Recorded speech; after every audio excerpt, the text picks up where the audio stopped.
본 방송에서 제공하는 투자 정보는 투자 판단에 대한 조언입니다. 방송에서 제공하는 주식의 가치, 가격 상승 및 하락에 대해서는 방송사에서 보장하지 않습니다. 시청자 여러분 안녕하십니까? 깊이 있는 인사이트로 여러분들의 투자를 잘 이끌어 가겠습니다. 저는 강관우입니다. 저는 이혜은입니다. 어제 우리 시장 외국인과 기관의 매도세가 다시 시장을 힘들게 했습니다. 7만전자를 두고 왔다 갔다 한 삼성전자 결국은 7만전자 회복에는 실패를 했습니다. SK하이닉스도 최근에 하락폭이 좀 깊었는데요. 다만 간밤에 미국에서 그간 조정폭이 깊었던 마이크론 테크놀로지의 주가가 3% 뜬 게 오늘장 좀 기분을 좋게 할 수도 있겠습니다. 100만 원 선을 좀 넘어섰던 에코프로 어제는 차익 실현에 하락 마감했습니다. 네, 간밤 미 3대 지수는 모두 상승하면서 마무리를 했습니다. 4거래일 만의 반등이었는데요. 하지만 지금 미국 시장에 여전히 금리 인상의 추가에 대한 불안감이 상존하고 있는 상황입니다. 특히 우리 시간으로 12일 밤이죠. 미국의 6월 CPI가 발표가 될 텐데 이 부분에서도 물가의 둔화가 눈으로 확인되지 않는다면 연준의 추가적인 금리 인상은 피해갈 수 없을 것이다라는 우려감이 시장에 상존하고 있는 모양새입니다. 거기다가 중국도 6월 CPI 발표를 했는데 0%로 나타났습니다. 제로 코로나 정책을 폐기했음에도 불구하고 소비 회복세가 더딘 모습을 나타내면서 우리 시장에 또 어떤 영향을 미치게 될지 계속해서 지켜보셔야 될 것 같은데요. 저희 증시8, 증시9 함께 하시면서 더 넓고 깊은 투자 인사이트 얻어 가셨으면 좋겠습니다. 서울경제TV 유튜브에서도 함께 하실 수가 있는데요. 유튜브에 서울경제TV 검색하시면 실시간 방송 시청하실 수가 있습니다. 서울경제TV 유튜브 채널에도 많은 관심과 사랑 부탁드리도록 하겠습니다. 자, 최근에 힘이 좀 빠지고 있는 우리 시장입니다만 그럼에도 불구하고 증시8도 그리고 우리 증시도 오늘도 파이팅입니다. 화이팅! 미국 시장 그리고 암호화폐 시장 알아보는 순서입니다. 오늘도 미장원 더드림 SNC의 이건희 대표와 함께하겠습니다. 안녕하세요. 안녕하세요. 자, 미국 시장 좀 반등을 했네요. 네, 그렇습니다. 지금 이번 주 지금 소비자 물가 지수죠. CPI 지금 실적 발표를 앞두고 있습니다. 자, 그러면서 지금 보합권에서 일단은 상승을 마감을 한 모습이 나왔습니다. 자, 그런데 지금 낙폭 과대에 따른 반발 매수세라고는 하지만 뭐 그렇게 강력하게 시장이 오른 것은 아니다라고 좀 평가를 해볼 수가 있겠습니다. 사실상 장 초반부터 봤을 때는 보합권에서 움직였었어요. 자, 지금 이제 12일이죠. 12일 날 나오는 CPI를 앞두고요. 지금 관망세를 보이는 것 같은데 지금 물가 지표들을 보니까 조금 복잡 미묘합니다. 지금 모든 품목을 다 더한 지금 헤드라인 물가 같은 경우는 3%대까지 지금 내려왔다 그러죠. 자, 그런데 지금 변동성이 큰 분야는 역시나 식료품 그리고 에너지입니다. 이러한 근원 물가가 지금 여전히 높은 수준을 나타내고 있기 때문에 지금 시장에 대한 방향성을 뚜렷하게 잡기가 좀 어렵지 않을까 이렇게 좀 생각을 하고 있고요. 지금 일단은 월스트리트 저널이 집계한 지난달 CPI 상승률 전망치를 보니까 전월 대비 0.3%라고 합니다. 지금 전월 당시 4.0% 지금 큰 폭으로 좀 떨어진 것으로 보여지고요. 지금 이제 이는 곧 이제 인플레이션이 뚜렷하게 하락세 있다는 것을 지금 보여줄 수가 있겠는데 이 중에 좀 아까 말씀드린 것처럼 우려할 부분은 근원 물가가 지금 어떻게 보면 조금 더 상승을 했다라는 점, 이전보다 좀 떨어져야 되는데 뭐 큰 차이가 없다라는 부분을 좀 살펴봐야 될 것 같고요. 자, 이렇게 되다 보니까 미국에서 지금 매파적인 의견이 지금 조금씩 강하게 나오고 있지 않나 이렇게 좀 판단을 해볼 수가 있겠습니다. 연준 인사들의 지금 강경 긴축 발언이 이어지고 있죠. 지금 뭐 메리 데일리 샌프란시스코 연방준비은행 총재가 좀 이야기한 거를 보니까 지금 긴축 속도를 늦추는 거는 뭐 찬성을 한다면서도 동시에 지금 인플레이션을 지속적으로 낮추기 위해서는 두어 번의 금리 인상이 필요하다는 이야기를 지금 이야기하고 있습니다. 지금 금리를 어느 정도 더 올린 이후에 그 수준에서 유지할 필요가 있다라고 지금 말하고 있다라는 거고요. 지금 워낙 어떻게 보면 시장의 갈피가 좀 오락가락하고 있기 때문에 갈수록 지금 연준에서는 매파의 목소리가 조금은 좀 강하게 나오지 않을까 이렇게 좀 판단을 해볼 수가 있겠습니다. 이번 주에 뭐 CPI 이외에 뭐 또 다른 좀 이슈도 좀 준비가 되어 있습니다. 은행주들이 이제 실적 발표를 시작을 합니다. 뭐 JP 모건, 뭐 시티그룹, 웰스파고, 뭐 블랙록 등을 좀 시작으로 해가지고 이제 기업들의 2분기 실적이 이제 본격적으로 발표되는 구간이다. 이렇게 좀 말씀을 드릴 수가 있겠고요. 지금 팩트셋에 따르면 좀 의견을 보니까 S&P 500 지수에 상장된 기업들의 2분기 순이익은 지난해 같은 기간보다 좀 7.2%가량 감소할 것으로 예상된다라고 이렇게 좀 언급을 했습니다. 뭐 지난 팬데믹 이후에 가장 크게 줄어든 수치라고 좀 보시면 될 것 같고요. 앞으로 좀 분기 시작 같은 경우도 하반기로 갈수록 좀 줄어들지 않을까 이렇게 좀 판단을 하고 있습니다. 일단은 지금 고용과 소비 같은 경우는 침체가 아니라 견조한 수준을 유지하고 있어가지고 실적 자체는 예상보다 나쁘지 않을 수 있겠지만 혹시나 향후에 갈수록 조금 더 이런 인플레이션에 대한 물가적인 지표에 잡히지 않을 경우에 금리 인상으로 이어졌을 때에는 소비적인 부분도 우리가 일정량 위축될 가능성을 염두에 둘 필요가 있다라고 좀 평가를 해볼 수가 있겠습니다. 지금 뭐 통신 유틸리티 기술 관련주 하락을 했고요. 오히려 산업, 헬스 에너지 그리고 최근에 금융과 부동산 관련주들이 이런 관련 금리 인상 관련 소식 때문에 상승하고 있다. 좀 평가를 해볼 수가 있겠고, 자 오늘 시장 뭐 대장주들 등식으로 말씀을 드리자면 테슬라 하락을 했고요. 뭐 엔비디아, 애플, 마이크로소프트, 뭐 아마존닷컴 다 하락하면서 장 마감했습니다. 컨텐츠 출 같은 경우는 지금 약상승하면서 마감을 했고요. 우리가 앞으로 시장을 바라보는 관점에 대해서는 개별주 중심, 그리고 우리가 좀 특징이 있을 만한 종목들을 눈여겨보면 어떨까 이렇게 좀 의견을 드리도록 하겠습니다. 간밤에 미국에서 나온 이제 뉴스들을 이렇게 제가 좀 살펴보니까 말이죠. JP 모건에서 얘기한 게 테크 쪽을 빼면은 다른 부분 다 해서 보면 밸류에이션이 지금 17배 중반 정도에 와 있다. 예전에 뭐 14배 중반이었는데 좀 비싼 거 아니냐 이런 얘기도 했고, 뱅가드라고 아주 거대 펀드 있지 않습니까? 거기서도 미국 시장 좀 너무 주가가 많이 올라간 거 아니냐 이런 얘기도 했고, CT에서는 S&P 500의 목표치, 연말 목표치를 지금보다 한 9% 낮은 4,000선으로 설정을 했습니다. 이렇게 좀 목소리가 좀 커지고 있는데 어떻게 보십니까? 일단은 이렇게 시장에서 뭐 낙관을 펼치는 부분도 있을 것이고 뭐 의견이 다 다른 걸로 지금 저도 알고 있습니다. 자, 그런데 지금 시장이 어떠한 관점을 타고 올라갔느냐를 살펴볼 필요가 있을 것 같습니다. 뭐 지금 미국의 애플도 마찬가지고 테슬라도 마찬가지고 지금 시장을 주도하는 대장주들이 계속해서 신고가를 돌파하지 않았습니까? 자, 이 관점을 봤을 때는 지금은 시장에 대한 기대감으로 올라간 부분이 어느 정도 있다라고 판단이 되기 때문에 뭐 미래 성장성에 대한 부분이 지금 계속해서 부각을 받으면서 기대감에 타고 올라가는 것으로 좀 보여지고 있습니다. 그렇게 판단하고 있고요. 자, 그렇다면 우리가 성장성 때 어떻게 보면 가장 큰 수익을 안겨주지 않습니까? 우리나라 주식을 따지자면 에코프로도 마찬가지라고 보고 있습니다. 지금 에코프로가 눈으로 보여지는 실적보다는 미래에 대한 성장성이 워낙 풍부했기 때문에 지금 주가가 그렇게 치고 올라가고 있고, 이것을 매수하려고 하는 이런 팬층들의 움직임도 굉장히 많이 보여지고 있거든요. 사실은 미국 시장도 비슷한 흐름을 보이고 있습니다. 테슬라가 신고가를 경신했고 애플이 신고가를 경신한 데 있어서는 지금 현재 제품들이 엄청난 실적과 그리고 시장을 주도하는 실적을 나오고 이제 트렌드를 장악한 상태에서 실적이 나온 게 아니라 기대감을 타고 지금 계속 신고가 올라갔다는 것이거든요. 자, 그렇다면 시장이 계속 올라가지 않다라고 생각을 합니다. 1차적으로 차익 실현 물량이다 이러한 파동이 나온 이후에 그 다음은 2차적으로 본격적으로 상용화가 되면서 실적이 나와야 올라가는 것으로 판단을 하고 있거든요. 자, 따라서 현재 시장에서는 막 지금 신고가 간다, 올라간다 해가지고 우리가 일전에 겪어보지 않았습니까? 팬데믹 때도 마찬가지였어요. 그 당시에도 기대감 때문에 지금 의존성이 워낙 몰렸다 보니까 주식시장으로의 붐이 일어났고 그 주가가 올라갔고, 지난 2년 동안 금리 인상이라는 카드가 지속되면서 주가가 하락을 하다가 최근에 올라갔습니다.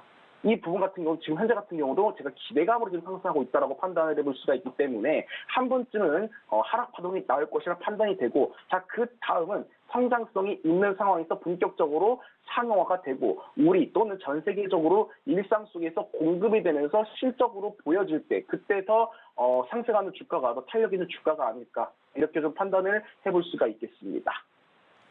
지금 이런저런 말씀을 해주셨는데 어제 이제 미국 장을 보면은 메가캡 중에서도 말이죠. 애플 1% 빠지고, 구글도 한 2%대 빠지고, 마이크로소프트도 좀 빠지고, 엔비디아도 빠지고, 전체적으로 최근에 AI 관련해가지고 끌고 갔던 주식들은 막 이렇게 좀 하락을 했습니다. 지수가 올랐습니다만은 개별 주식이 이렇게 하락을 했는데, 어제 보니까 말이죠. 트위터 대항해가지고 스레드 나온 효과일까요? 여기 주식은 좀 올랐습니다. 자, 그런데 지금 플랫폼 같은 경우도 지금 변화가 필요한 시기라고 판단을 하고 있어요. 뭐, 지금 상승했다고 말씀을 주셨지만, 자, 기존의 뭐 트위터뿐만 아니라 페이스북, 인스타그램, 뭐, 지난 10년간 기존적인 어떻게 보면 많은 이용자 수들을 모아놓고 끝으로 갈수록 펼쳤던 사업 전략은 결국에는 광고 수익이었습니다. 광고 수익에 어떻게 보면 이런 소비자들이 참여할 수 있는 콘텐츠를 추가를 해가지고 경쟁을 펼쳤었거든요. 근데 또 다르게 지금 디자인과 이런저런 측면을 지금 변형을 해가지고 새로운 플랫폼으로 지금 가입을 유도해서 어떻게 보면 거기에 대한 지금 기대감 때문에 지금 새로운 게 나왔다라는 기대감 때문에 지금 약상승하는 것 같고요. 실질적으로 플랫폼 분야들 같은 경우도 사업 전략을 펼칠 때 앞으로의 경쟁 그 모듈 같은 경우는 광고 수익 이외에 전 세계의 소비자들이 어떻게 참여를 유도하면서 어떻게 끌고 갈 것이냐 이런 어떻게 보면 혁신적인 사업을 펼치는 이 플랫폼 기업들을 중심으로 상승이 나오지 않을까. 그리고 우리가 살펴볼 때 이러한 사업 전략을 펼치는 기업들이 조금 더 주목을 받지 않을까. 지금은 아직까지 우리가 눈으로 보여진 실적이 없기 때문에 무리한 접근은 조금 피했으면 좋겠다라는 의견을 드리도록 하겠습니다. 자, 이게 메가캡 이런 테크 주식도 봤습니다만은 어제 보니까 테슬라에 관해서 말이죠. 제프리스라는 증권사에서 목표가를 현재 주가보다 3% 낮게 목표가를 설정을 했습니다. 자, 테슬라 최근에 주가를 많이 끌고 오면서 미국 시장도 끌고 오고 우리 시장도 이렇게 끌고 가고 그랬었는데 테슬라 어떻게 봐야 될까요? 일단 3% 정도 하향 조정을 했다라는 부분에 대해서는 뭐 그동안 올라간 수치에 비해서는 그냥 차익 실현 물량을 나오면서 충분히 한 번쯤은 조정이 나올 수 있는 구간이라 판단이 됩니다. 하지만 테슬라 같은 경우도 말씀드렸지만 일전에 기대감으로 올라갔던 파동에 비해서는 어떻습니까? 계속해서 고점을 낮추고 있다는 겁니다. 지금 시장에서는 이제는 기대감 때문에 올라간다는 주식이 아니라 실질적으로 테슬라가 시장에서 장악하는 파워라든가 점유율 그리고 거기에 대한 그 결과치를 실적을 나타낼 수 있는 구간을 기다리고 있는 것이라 지금 판단을 하고 있어요.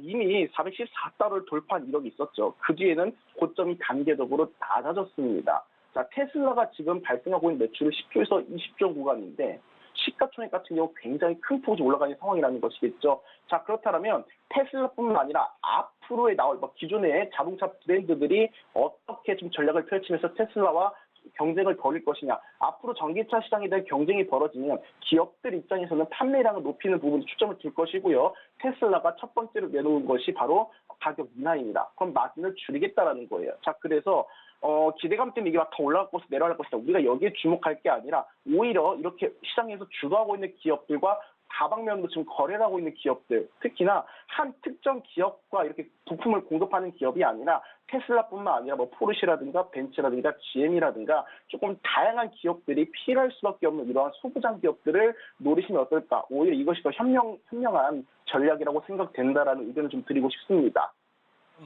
방금 소부장 이렇게 말씀을 하셨는데 재밌는 게 보니까 간밤에 미국에서 중고 전기차 시장 성장 기대감 이걸 반영한 주가가 있네요. 네, 카바나입니다. 지금 미국 시장 이렇게 좀 혼조세를 보이고 있는데 카바나 주식 같은 경우는 우리가 자고 일어난 사이 16%가 지금 상승한 흐름이 나왔습니다. 그리고 저점권 대비해서는요, 지난 한 달 반 동안 무려 주가가 6배가량 지금 올라간 흐름이 나오고 있어요. 이 회사 같은 경우는 미국의 중고차 관련 기업이다라고 좀 말씀을 드릴 수가 있겠습니다. 지금 미국의 교통수단은 우리랑 조금 다른 부분이 있죠. 지금 미국은 땅이 넓습니다. 그래서 이 자동차의 존재 의미가 우리나라보다 필요성이 높다라고 생각이 되고요. 우리나라 같은 경우는 인프라적으로 굉장히 잘 돼 있지 않습니까? 뭐 지하철이라든가 대중교통 굉장히 잘 돼 있는데 이러한 미국의 대형 도시 외에 중소이하 도시들은 정말 외출에 필요한 부분이 자동차가 필수제라고 지금 생각을 합니다. 자, 그런데 미국 중고차 시장 여기 침체되고 있는 상황 아니겠습니까? 그런데 우리가 주목해볼 만한 필요가 있는 게 지금 전 세계적으로 ESG 정책을 펼치고 있습니다.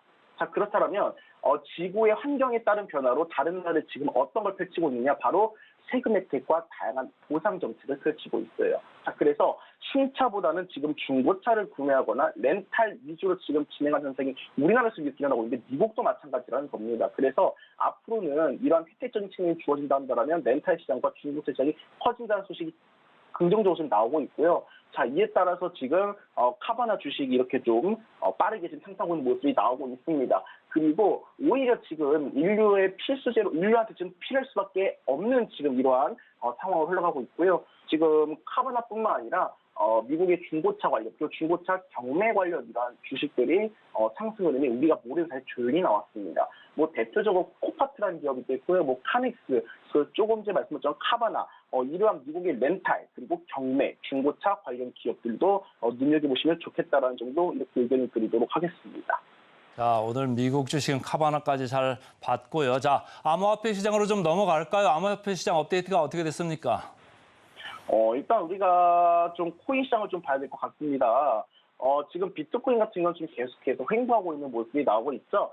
자, 그런데 비트코인이 강력하게 상승이 나와줘야 알트코인이 올라간다라 생각을 하고 있습니다. 자, 그래서 지금 비트코인 횡보하고 있기 때문에 알트코인 같은 경우도 수완하고 있지만 오히려 하락하는 중국도 있다라는 것이겠죠. 자, 그래서 비트코인 같은 경우는 지금 뭐 현물 ETF가 승인되지는 않았지만 잘 횡보하고 있기 때문에 한 번쯤 슈팅이 나올 것 같은데 우리가 뭐 이미 상승폭을 많이 반납했기 때문에 차익 시장 물량이 나올 수도 있습니다. 따라서 조정 시 분할매수는 어떨까라는 의견을 드리겠고요. 자, 알트코인에 대해서는 무리한 접근은 불필요하다. 자, 비트코인의 강력한 상승을 보고 알트코인 접근해도 괜찮다라는 의견이 있기 때문에 저 같은 알트코인 같은 경우는 관망하는 게 어떨까라는 정도로 이렇게 의견을 드리도록 하겠습니다.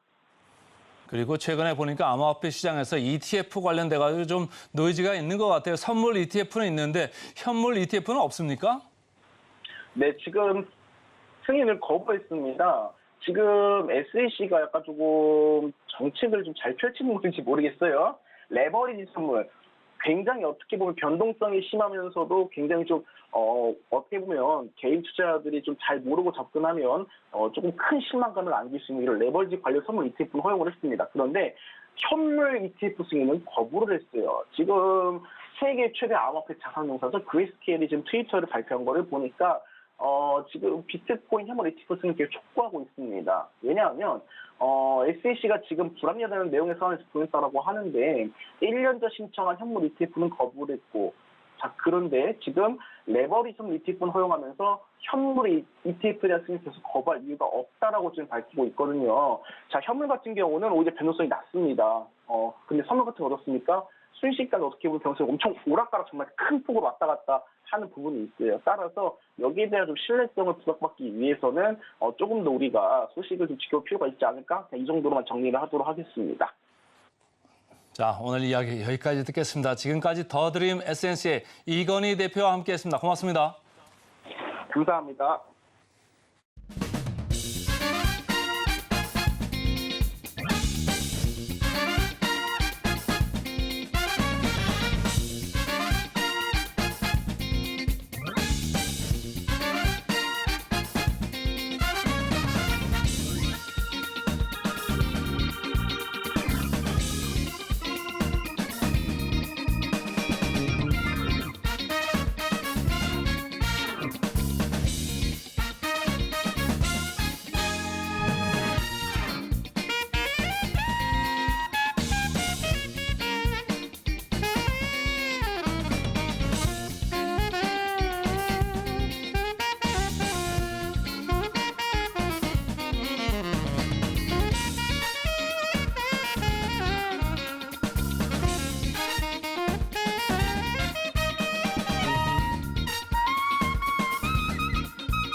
네, 장 전에 전문가의 시선으로 뉴스 헤드라인 분석해보는 오늘의 일면 헤드라인입니다. 자, 오늘은 이분과 함께합니다. 헤르메스 스탁의 김시은 팀장님 옆에 나와 계십니다. 팀장님 어서 오세요. 네, 안녕하세요. 네, 오늘 김시은 팀장님과 함께 오늘의 일면 또 꼼꼼하게 분석을 해볼 텐데요. 어떤 내용 가지고 오셨을지 화면 통해서 바로 확인해 보도록 하겠습니다. 오늘의 헤드라인입니다. 윤석열 대통령 리투아니아, 폴란드 순방, 나토 정상회의 참석. 이 소식과 관련해서 사실 이번 나토 정상회의에 윤석열 대통령이 또 한 번 옵서버로 참석을 하게 되는 것이고, 이번 정상회의의 사실 주된 의제는 우크라이나의 나토 가입 여부를 논하는 자리이긴 합니다만, 이 일정과 함께 윤석열 대통령이 소화할 내용들에 대해서 사실 굉장히 큰 관심이 몰려 있어요. 특히 폴란드 순방에 관심이 상당히 높은 상황입니다. 우리 경제사절단도 포함이 될 정도로 굉장히 또 많은 이목을 끌고 있고 14년 만에 폴란드 순방이기 때문에 더욱더 어떤 우리가 수확을 얻게 될까 이 부분에도 상당히 많은 관심이 쏠려 있습니다. 현지 시간 10일 오후죠. 김건희 여사와 윤석열 대통령이 리투아니아 빌뉴스에 도착을 했다고 하죠. 네, 관련했을 때 그래도 나토 정상회담이 원래는 세일즈 외교를 하는 자리는 아니고 동맹이라든지 이런 자리를 굳건히 하기 위한 자리인데 하지만 나토 재연국했을 때 아무래도 미국이라든지 EU를 중심으로 했을 때 동맹을 공고히 하고 있고 거기에 따라서 우리나라가 방문을 했기 때문에 관련했을 때 미국 유럽 쪽으로서의 협력에 대한 기대감이 나오지 않을까라고 보고 있습니다. 어제 오후에 출국을 해서 10일과 12일 사이에는 나토 정상회담에 참여를 할 예정이고 네. 그리고 13일에는 폴란드와의 정상회담에 이제 참여를 하는 일정인데 관련했을 때 인터뷰라든지 혹은 기사가 나오게 됐을 때 관련한 시세가 나오지 않을까 기대를 해서 계속해서 지켜볼 만한 뉴스다라고 싶어서 이 뉴스를 가지고 왔고 우선 유럽과의 연결에 대한 기대감이 있는데 그 길을 폴란드가 열어주지 않을까 기대를 하고 있습니다. 대표적으로 한국과 폴란드가 함께 진행을 하고 있는 사업이 많은데 원전이라든지 방산, 인프라 이런 쪽으로 좀 기대가 되고 있고 특히 경제 사절단에서도 외교 지원이 나오고 있고 다양한 MOU 체결에 대한 기대감이 있다 보니까 이런 부분들에 대해서 한번 좀 이야기가 나올 것으로 전망을 하고 있습니다. 특히 이번에 좀 이슈가 나올 것으로 기대가 되는 게 우크라이나 지원에 대한 내용인데 네. 사실상 우크라이나 지원이라고 하면은 크게 두 가지로 나뉘어볼 수가 있는데 첫 번째로는 관련했을 때 지원 같은 게 군수 장비를 지원을 해주거나 혹은 재건 쪽을 지원을 해주거나 두 개로 나눌 수가 있어요. 네, 무기 지원을 말씀하시는 거죠? 네, 무기 지원 같은 경우도 보면은 지금 사실 미국에서 집속탄을 지원을 한다라는 내용이 있는데 이거는 나토 정상회담에서 나온 얘기는 아니고 미국만의 일방적인 지원이라고 보시면 좋을 것 같은데 하지만 나토 정상회담에서 나올 수 있는 가능성이 높다라고 보고 있습니다. 그 이유가 집속탄 같은 경우에는 그 별명이 금단의 무기라고 할 정도로 굉장히 위험한 무기라고 하더라고요. 네. 글로벌 120개국이 집속탄 사용을 금지한다는 서명에 사인을 할 정도로 굉장히 위험한 무기인데 지금 보시면 좀 집속탄 같은 경우에는 불발탄에 대한 문제가 굉장히 크기 때문에 인명 같은 경우에 굉장히 피해가 클 수가 있다. 물론 러시아 집속탄 대비했을 때 불발률은 낮아요. 미국의 집속탄 같은 경우에는 2%에서 4%대이지만 하지만 베트남전이라든지 여러 사례를 봤을 때 아직까지도 50년이 지난 지금까지도 그 피해에 대한 내용이 나오고 있기 때문에 이런 점에 대해서 보게 된다면 사실상 우크라이나 같은 경우는 물론 보는 시각에 따라서 집속탄 사용이 좋고 나쁠 수도 있고 도덕적일 수도 비도덕적일 수도 있습니다. 왜냐하면 우크라이나 같은 경우에 아무래도 자기 땅을 가만히 있는데 침범당한 거니까 네. 사용할 수밖에 없다는 의견도 있지만 저는 이 관점을 우크라이나 그만큼 수세에 밀린 것이 아닌가. 탄약이 굉장히 부족하기 때문에 미국이 지원을 해주고 있는 거거든요. 이런 점을 보게 된다면 지금 미국도 그렇고 우크라이나 측도 그렇고 탄약이나 포탄이 부족해지는 현상을 보게 됐을 때 오히려 가성비로 뛰어난 우리나라 방산 쪽에 대한 기대감이 나오고 있고 그리고 이거를 이번 회담을 통해서 좀 기대해 볼 수 있는 여지가 많지 않을까 이렇게 판단을 하고 있습니다. 지원도 재건 관련한 종목군들도 굉장히 많이 뛰었어요. 전거래일에. 지원에 대한 기대감도 굉장히 많아지고 있는데 최근 들어서 정상 간의 이야기에서도 재건에 대한 이야기 나오고 있고 특히 차관이라든지 굉장히 전 세계 곳곳을 돌아다니면서 우크라이나 재건에 대한 이야기가 많이 나오고 있습니다. 우리 윤 대통령도 좀 한마디 거들게 되면서 네. 재건 같은 경우에도 조금씩 가시화가 되는 게 아닌가라는 기대감도 나오고 있다 보니까 이런 부분들까지도 한번 체크를 해보시면 좋을 것 같고요.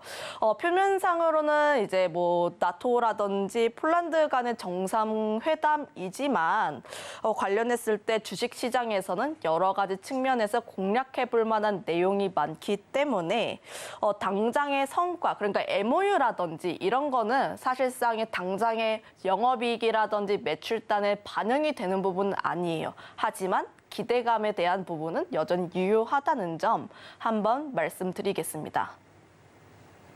네, 지금 김시은 팀장님 옆으로 우크라이나 재건 관련주들이 전일장에서 또 한 번 상승이 나왔던 모습을 살펴보셨을 텐데요.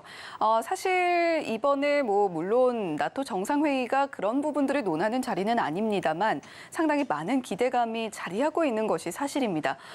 특히 이번 윤석열 대통령의 이번 순방 일정을 살펴보게 된다면 나토 정상회의 참석뿐만이 아니라 10개국 정상들과 회담을 갖게 되고 거기다가 바이든 대통령을 만날 가능성도 상당히 높게 점쳐지고 있고요. 거기다가 일본의 기시다 후미오 총리와 또 만나서 오염수 방류에 대한 이야기를 또 심도 깊게 나눌 것으로 생각이 되고 있습니다. 하지만 핵심은 결국에는 폴란드 순방 일정이 아닐까라고 하는 것이 아무래도 지금 LG그룹의 구광모 회장을 비롯해서 대기업 89곳 그리고 전문 경영인들도 많이 참석을 해서 폴란드 경제사절단에 포함이 되어 있잖아요. 저희가 이 부분도 좀 짚어봐야 될 것 같아요. 네, 지금 이번 키워드 같은 경우도 보면은 사실상 해외 수출에 대한 기대감이라고 보시면 좋을 것 같아요. 아무래도 우리나라 대다수의 총수들이 가면서 아무래도 수출에 대한 기대감이 굉장히 높다라고 보시면 좋을 것 같은데 MOU 체결에 대한 기대감은 굉장히 높고 그거에 따라서 최근 시장 흐름들을 보게 됐을 때 뉴스라든지 중요 일정이 있기 때문에 이런 부분에 대해서 기사가 나오게 된다면 추가적인 상승이 나올 수 있다라고 판단을 하고 있습니다.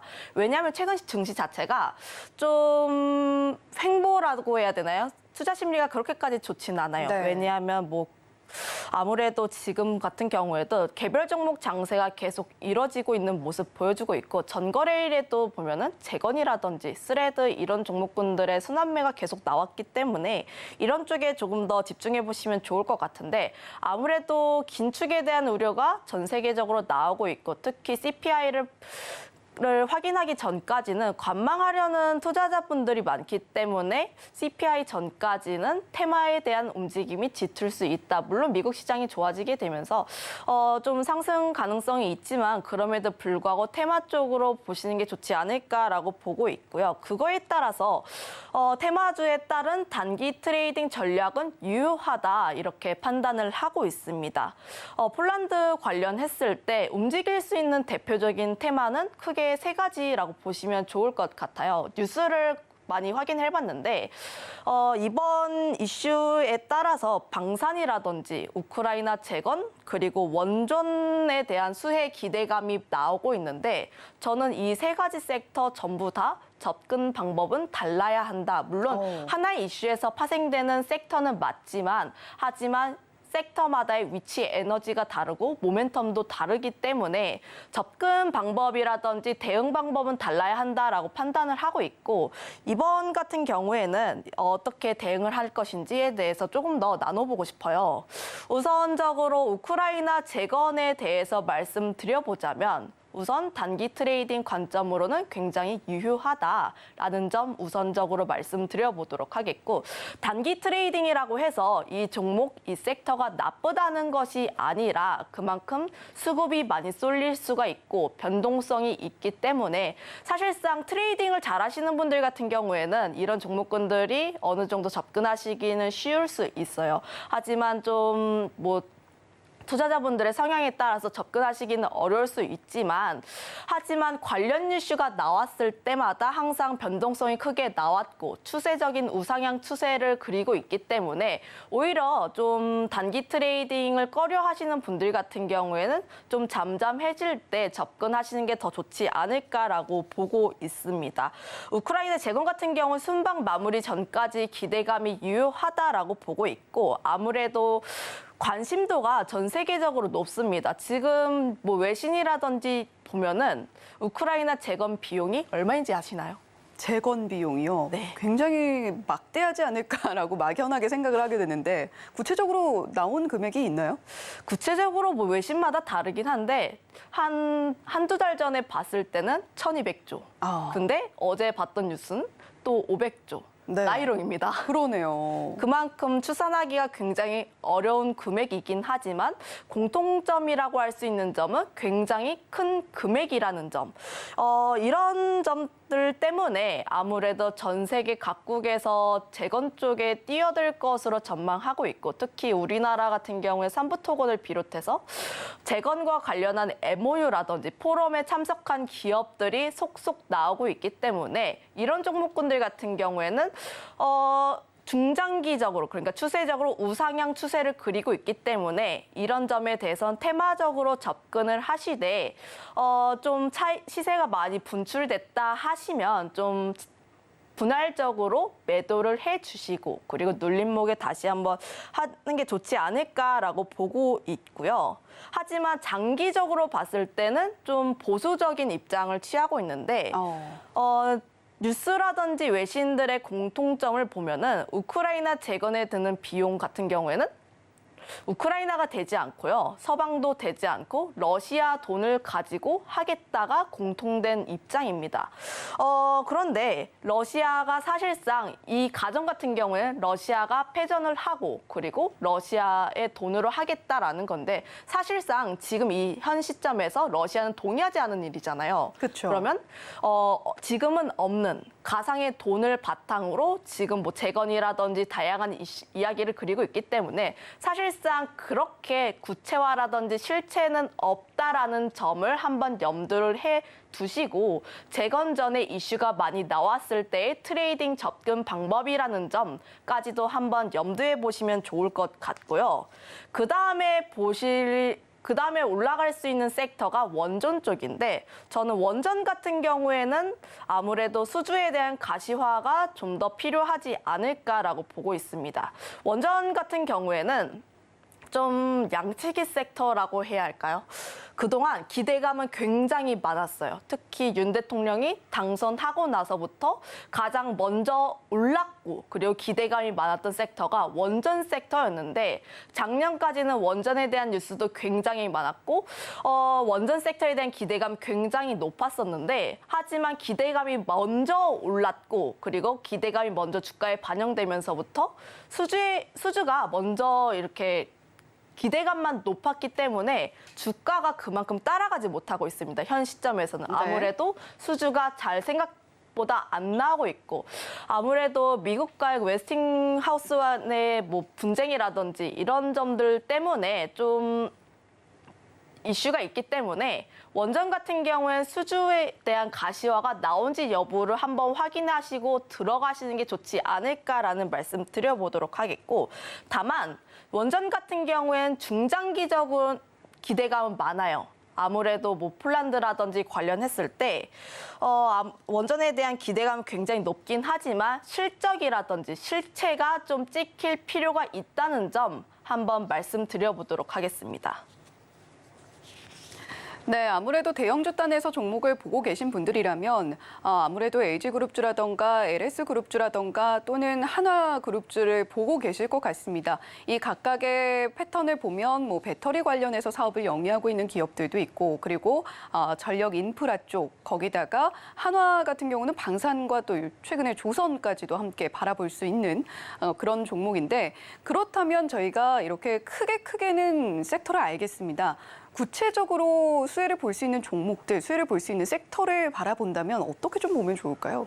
저는 우선적으로 실적이 나오는지 여부를 네. 확인해 보시는 게 좋을 것 같은데 최근 시장의 흐름을 보게 됐을 때 개별 종목 장세가 이루어지고 있긴 하지만 화장품이라든지 자동차 쪽이라든지 실적이 나오는 쪽에서의 강세, 그러니까 우상향 흐름이 나오고 있기 때문에 접근을 하시려면 실적이 나오는 섹터에 접근하시는 게 좋을 것 같다는 말씀 드리겠고, 대표적으로 방산과 건설기계 쪽이 있는데, 건설기계 같은 경우에는 우크라이나 재건 쪽의 하위 섹터로 분류될 수 있기 때문에 이런 점과 한번 엮어주시면 좋을 것 같고, 방산 같은 경우에는 아무래도 수주에 대한 기대감이 굉장히 크게 남아있다는 점, 특히 폴란드 2차 계약에 대해서 논의가 지금 활발하게 진행되고 있기 때문에 이런 점에 대해서 좀 더 집중을 해보시면 좋을 것 같습니다. 우선적으로 건설기계에 대해서 말씀드려보자면 수출 같은 경우에도 호조세가 나오고 있고, 특히 건설기계 관련했을 때 1분기 호실적 달성하고 있고 2분기 실적에 대한 기대감도 굉장히 높다는 점.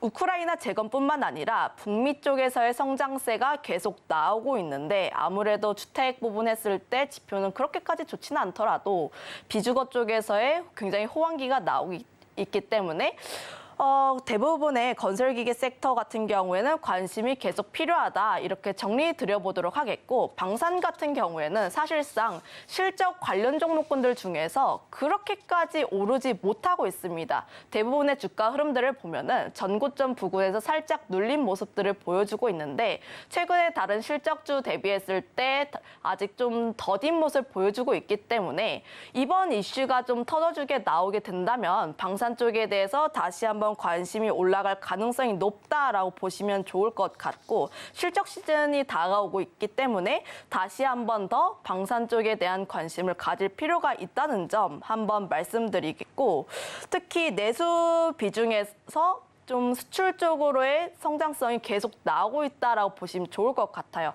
앞서 설명했다시피 집속탄이라든지 이런 부분을 보게 됐을 때 우리나라 K방산이 가성비로 굉장히 유명하기 때문에 그 점에 있어서 수출에 대한 가능성이 굉장히 많이 부각이 되고 있다, 이렇게 보시면 좋을 것 같습니다.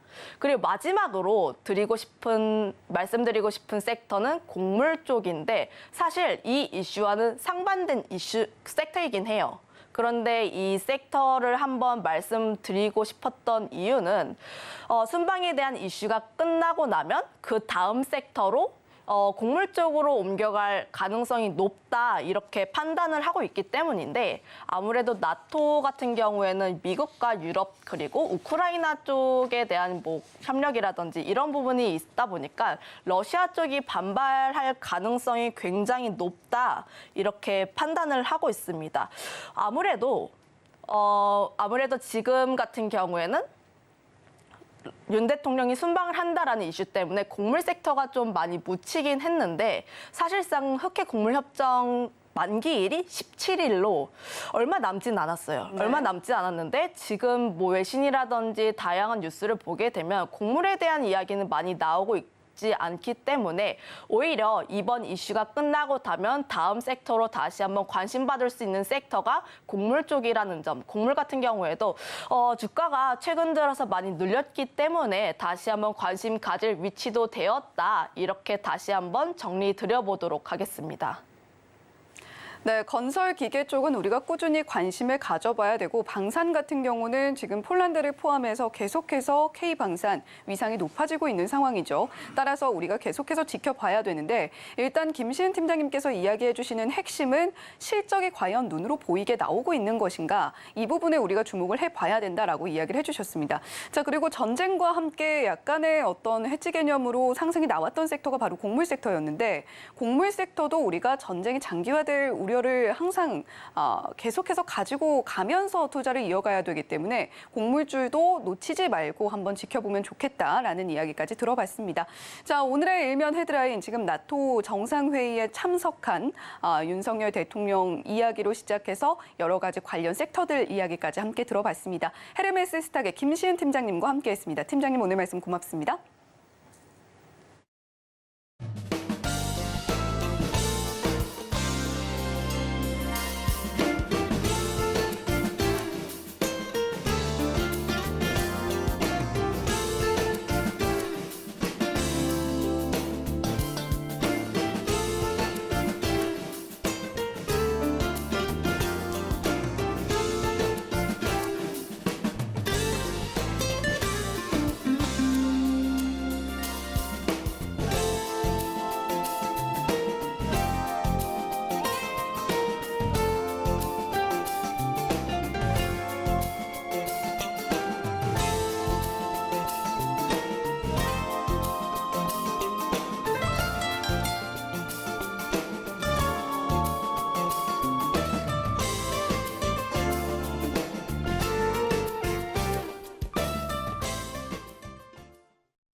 8시 반 향해 가고 있습니다. 매일 아침 8시 반 저희 서울경제TV 센티멘탈 대 펀더멘탈 계속해서 주목을 해주시면 좋겠고요. 오늘 두 종목 말씀을 드리겠습니다.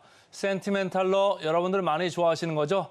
포스코 홀딩스 그리고 펀더멘탈로 삼성 엔지니어링 이렇게 두 종목을 설명을 좀 드리겠습니다. 자, 포스코 홀딩스부터 좀 가볼까요? 차트를 좀 보시겠습니다.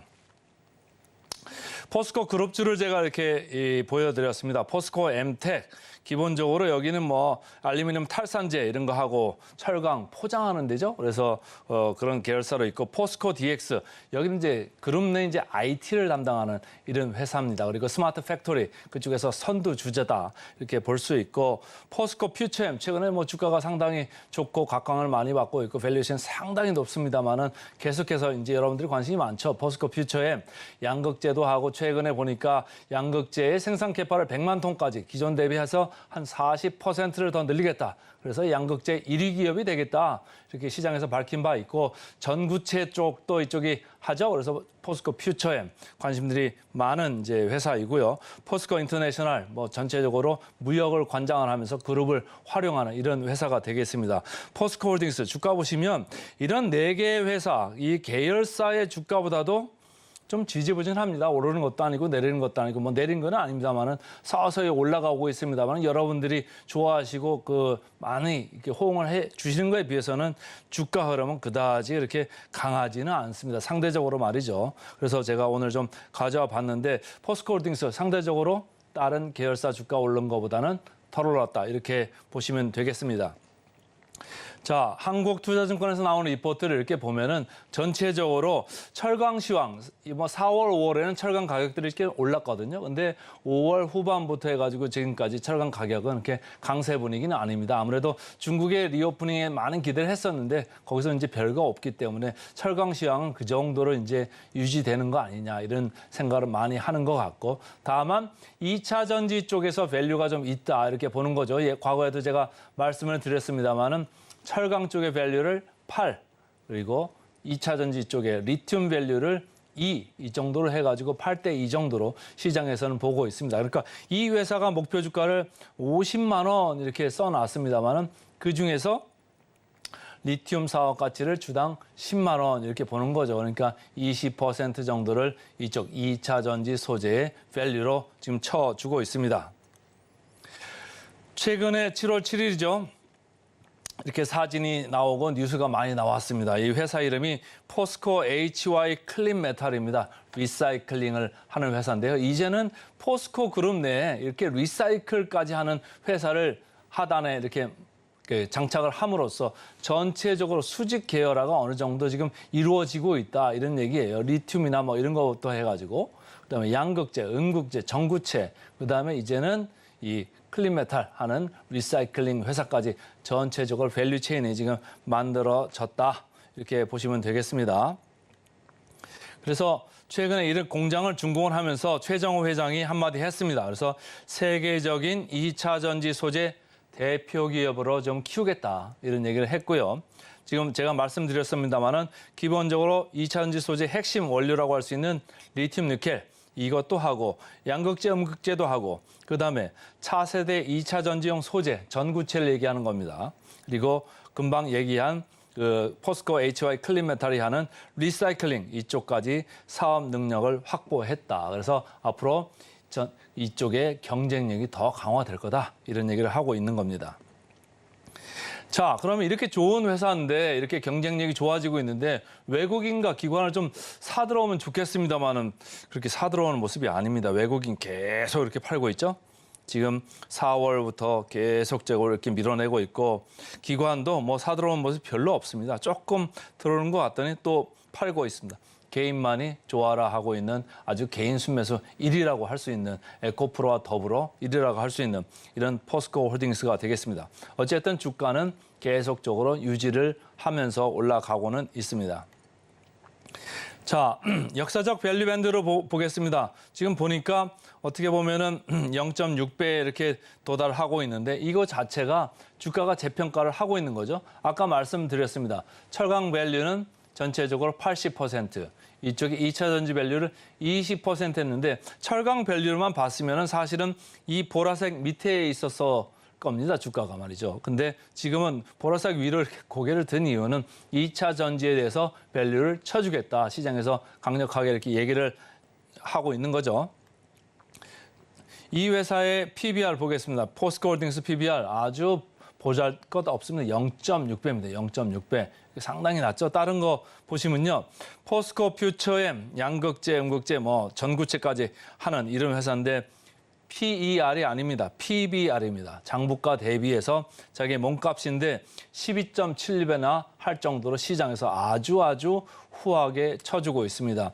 포스코 엠텟 철강제 포장하고 뭐 알루미늄 탈산제 이런 거 공급하는 회사입니다만은 9.3배에 가 있습니다. 상당히 시장에서 너무너무 후하게 쳐주고 있죠. 포스코 DX 그룹 내에서 IT 관련되고 스마트 팩토리 관련되는 일을 하는 회사입니다는 여기도 자기 몸값의 6.3배에 가 있습니다. 이게 전부 다 PER이 아니고 PBR입니다, 여러분. 상당히 높게 쳐주고 있다. 포스코 인터내셔널도 최근에 주가가 조금 올랐죠? 1.7배. 그런데 포스코 홀딩스는 0.6배니까. 그런데 아까 주가 보여드렸습니다만은 이런 계열사의 주가들을 전체적으로 반영을 덜 하고 있는 이런 포스코 홀딩스가 되겠습니다. 목표 주가 보시겠습니다. 목표 주가는 지난 7주 전부터 꾸준히 올랐습니다. 그래서 지금 현재 46만 8천 원대 이렇게 와 있는데 기본적으로 20%만 지금 리튬 가치 이걸 쳐주고 있기 때문에 목표 주가가 생각보다는 많이 올라가고 있지 않습니다. 그래서 목표 주가 대비 괴리율이 17% 정도에 불과합니다. 이게 좀 올라가면 좋은데 17% 이게 좀 그렇게 막 벌어지고 이런 거는 아니더라고요. 그래서 목표 주가 대비 조금 그 상방 여력이 좀 낮기 때문에 주가가 좀 더디 가고 있다. 그렇지만 분위기 좋으면 조금 더 좋게 볼 수도 있겠다. 그래서 오늘은 센티멘탈로 포스코 홀딩스부터 말씀드렸습니다. 그다음에 이제 펀더멘탈 주식 말씀드려야죠. 펀더멘탈 주식 오늘 삼성 엔지니어링 말씀드리는데 일주일 전에도 제가 언급했던 주식을 다시 가져왔습니다. 주가 이렇게 보시죠. 제가 제목을 기세등등하다 이렇게 얘기를 했어요. 삼성 엔지니어링 주가. 다른 현대건설이나 DLENC, 대우건설, GS건설, 국내 주택도 많이 하고 있습니다만 현대건설 그리고 GS건설 해외에서 엔지니어링도 같이 하는 이런 비즈니스를 하고 있거든요. 그렇지만 삼성 엔지니어링은 국내 주택 이런 거 안 합니다. 그러니까 해외에서 주로 이제 플랜트, 특히 화공 플랜트 많이 하는데요. 주가들을 보시면은 최근에 어느 정도 조정을 받은 이후에 다시 올라가려고 지금 힘을 쓰고 있습니다. 그래서 다른 건설주에 대비해가지고 아주 차별적인 주가 행보를 보이고 있습니다. 자, 한국투자증권 그때도 가져왔던 거죠. 못하는 게 아니라 안 하는 거다. 선별적으로 돈 되는 것만 지금 하고 있다 이런 얘기를 했고요. 피드에서부터 EPC까지 했습니다. 피드. 다시 한번 얘기를 해드릴까요? 프론트엔드, 그러니까 앞단에 엔지니어링 디자인입니까? 앞단에서 기본 설계를 하는 거예요. 근데 이런 기본 설계가 기본적으로 규모가 큽니다. 1, 2천억 하는 이런 설계가 아니고요. 조 단위의 설계이기 때문에 이런 기본 설계를 맡긴 원 발주처와 관계가 좋을 수밖에 없습니다. 계속 커뮤니케이션을 하겠죠. 소통을 하면서 수주를 따기 위한 선점을 어떻게 보면 선점을 하는 건데 그게 EPC, 그러니까 여기서 엔지니어링, 상세 설계를 합니다. 상세 설계를 하고 또 조달을 하고 그리고 시공까지 하는 여기까지 이어가는 이런 전략을 지금 수주 전략을 쓰고 있기 때문에 지금 당장에는 상반기에 수주가 좀 덜 되고 있습니다만은 하반기에 가서 큰 것들이 좀 나올 수 있다. 그 모멘텀을 보고 주가는 가고 있는 거고요. 한화투자증권에서도 1분기에는 1조 원도 안 되는 아주 보잘것없는 이런 수주다. 그러나 선별 수주를 하고 있고 지금 전체적으로 통으로 지금 들어올 것들이 상당히 크다. 그래서 그때도 말씀드렸습니다. 인도네시아 2조 원이 넘죠. 사우디 자프라도 3조 원이 넘습니다. 사우디 이렇게 돼 있는 것들이 이렇게 파이프라인에 다 있기 때문에 하반기를 좀 기대해 볼 수 있다. 이렇게 생각을 하시면 좋겠습니다. 주가 차트 보시죠. 주가 차트 4월 5일에 쭉 고점을 친 이후에 쭉 내려왔다가 다시 지지를 받고 지금 올라가고 있습니다. 어제도 시장 밀리는데 어제 4%나 올라서 제 레이더에 다시 걸렸습니다. 외국인들이 꾸준하게 이렇게 사 들어오고 있습니다. 역사적 밸류밴드를 보면 이렇게 높은 것도 낮은 것도 아니죠. 중간 정도에 이렇게 와 있습니다. 그러니까 크게 부담은 없다. 이렇게 보시면 좋을 것 같고요. 목표 주가를 보겠습니다. 목표 주가 38,000원 정도입니다. 38,000원이면 지금 주가 대비해가지고 괴리율이 33%입니다. 그러니까 아마 적절하게 올라갈 룸이 좀 있다. 여지가 있다. 이렇게 보시면 좋을 것 같고요. 그래서 오늘은 센티멘털로 포스코홀딩스, 펀더멘털로 삼성 엔지니어링 말씀드렸습니다. 네, 최근에 시장에서 계속해서 힘을 내주고 있는 센티멘탈, 펀더멘탈 종목입니다. 오늘은 포스코홀딩스 그리고 삼성 엔지니어링 두 종목 소개를 해드렸는데요. 오늘 개장 직후에는 또 어떤 흐름 보여주게 될지 기대해 보시면 좋겠습니다. 저희는 잠시 후에 증시 9로 다시 돌아오겠습니다. 시청해주신 여러분 고맙습니다.